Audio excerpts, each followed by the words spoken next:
When you hear the word forensics, think of detectives whose main focus is to do with the harvesting and analysis of data storage devices. Today on Elimu ni Nguvu, we delve into the career life of a forensic expert, so I'm sure this is an episode you don't want to miss out on. Karibu sana. Thank you so much. And thank you for making time to speak to us. Asante sana. Yes. Okay. So first and foremost, let's get to understand who is a forensic expert as you introduce yourself. All right. A forensic expert is somebody who is who has technology that can be able to apply science into criminal laws, so that for the purpose of interpretation of law. For instance, you'll want to know, I'll want to know if perhaps you are at KU University on such and such a time.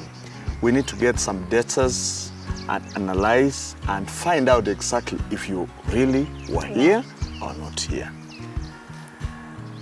And several other avenues of ensuring that you get close to knowing the information that was hidden at some point, even perhaps when, say for instance, we want to investigate of somebody who has died here. Yes. All right? We have CCTV cameras. Once we get those photos, that is part of forensic evidence. Okay.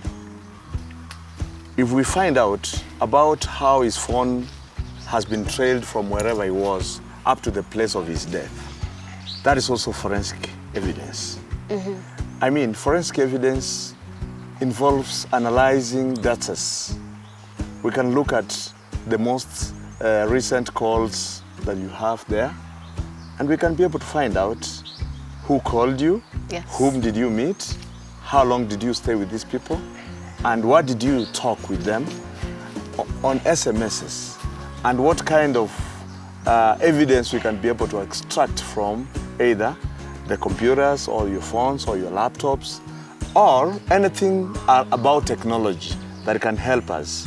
So mainly, forensics is about application of science in criminal in criminal laws. Application of science in criminal laws. Yes. Okay, very interesting definition right there. Yeah. So what are some of the duties and responsibilities of a forensic expert? A forensic expert is, as I've said, is the person, actually is not given a mandate to arrest and prosecute, but rather give the information to the investigating officers, and can therefore be called at any time to court to come and testify.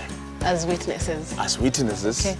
But in the case file, they are regarded as experts. So it is in a sub-file J where we deal with expert report.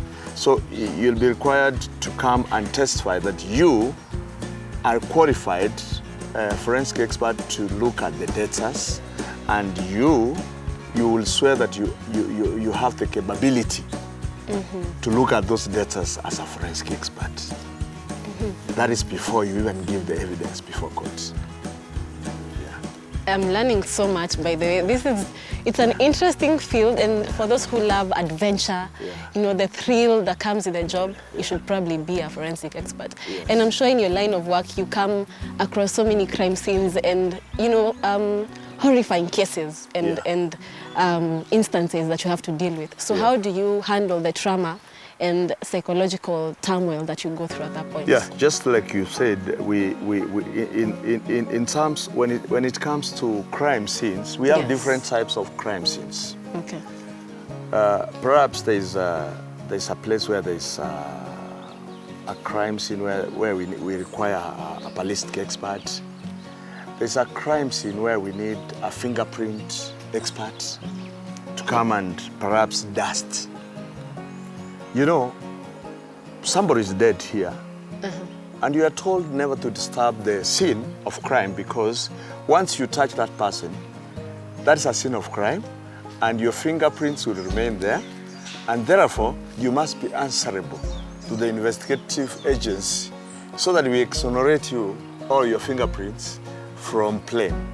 Otherwise, either you need to come out clearly and say, oh, you know, I was emotional and I tried to do resuscitation to the patient before he died. But you see, the trauma is too much. Like for instance, there was a time we had tribal crashes in Kibera. Yes. And we were sent to go and pick the bodies. There were about 9 bodies whose heads we could not match. There was, at one point, one person was cut completely. The head was completely chopped off. The head is there and the body is here. So how do you know whose body belongs to which head? It's a very serious problem. Yes. But you see, that was during the post-election violence, PEF as they call it. And we managed to pick those bodies and take them to the mortuary. When you take these bodies to the mortuary, sometimes we got a body to the mortuary and somehow we found that this body was not completely dead. So the trauma is too much. So when you get to the mortuary and then you find somebody doing this, that person is alive. So you have to take that person to hospital.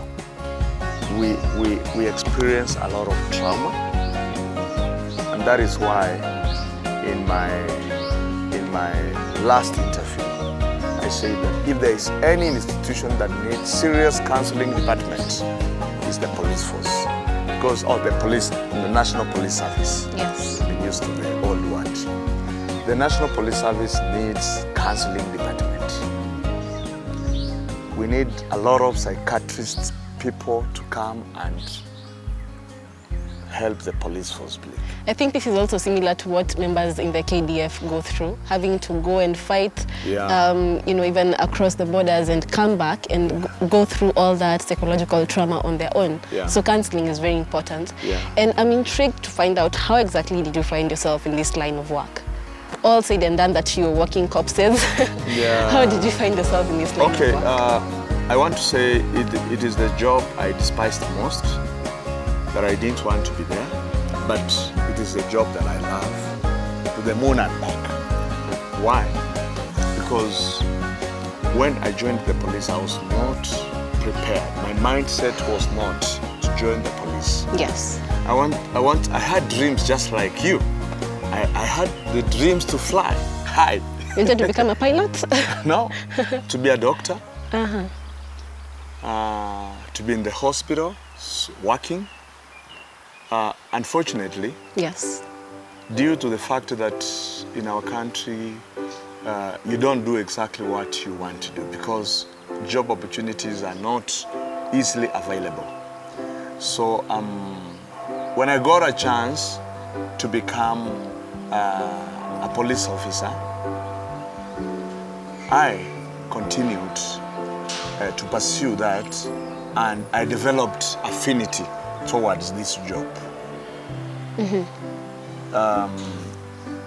I want to say that after joining, you don't know the job you are joining until you get into that job. Because the goodness about the police is that they train you, they prepare you psychologically that you are going to encounter 1, 2, 3. Yes. In Kiganjo.